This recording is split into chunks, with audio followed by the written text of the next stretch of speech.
Hi friends, நீங்கள் mighty சேனலில் ஒரு சேனலை கொண்டு தான் கேட்போம். அதுக்காக தேவையான பொருள் வெங்காயம், சேனக்கிழங்கு, கடலைப்பருப்பு, தேங்காய்ச்சில், பத்தல், சீரகம், மஞ்சத்தூள் இதெல்லாம் போட்டு ஒரு பேஸ்ட் ரெடி பண்ணிக்கிற போகிறோம். அவ்வளோதாங்க. இதுக்கு பேர் சேனக்கிழங்கு போட்டு வச்சு கடாயில் எண்ணெய் ஊற்றி அடுகு கழித்து வெங்காயம் சேர்த்துக்கிறாங்க. இந்த வெங்காயத்தை ஒரு 3 நிமிஷம் நல்லா வதக்கிக்கிறோங்க. வெங்காயம் நல்லா வதங்கினதுக்கப்புறம் சேனக்கிழங்கு இருக்குது. சேனக்கிழங்கு நம்ம பருப்பு போட்டு கொஞ்சம் வேக வச்சுருக்கோம். அந்த வேக வச்ச சேனக்கிழங்கு இதையும் போட்டு நல்லா பரட்டிக்கணும். பரட்டிக்க அப்புறம் நம்ம அரைச்சி வச்சுருக்க பேஸ்ட் இருக்குது பார்த்தீங்கன்னாக்க அதை நல்லா சேர்த்து அதையும் நல்லா பரட்டிக்கணும்.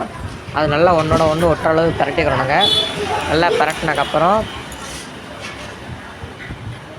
கொஞ்சோண்டு உப்பு சேர்த்துக்கிறோங்க. இதுக்கு நல்லா பரட்டினதுக்கப்புறம் உங்களுக்கு தேவையான அளவு மட்டும் உப்பு சேர்த்துக்கோங்க. நல்லா சேர்த்துட்டு நல்லா பரட்டி விட்டு தண்ணி ஊற்றிக்கோங்க. தண்ணி ஊற்றி ஒரு 3லேருந்து 4 நிமிஷம் வரைக்கும் மட்டும் கொதிக்க விடுங்க. கொதிக்க விட்டதுக்கப்புறம் நல்லா வற்றி வந்துடும். வற்றி வந்துடுச்சுன்னா உங்களுக்கு சேனல்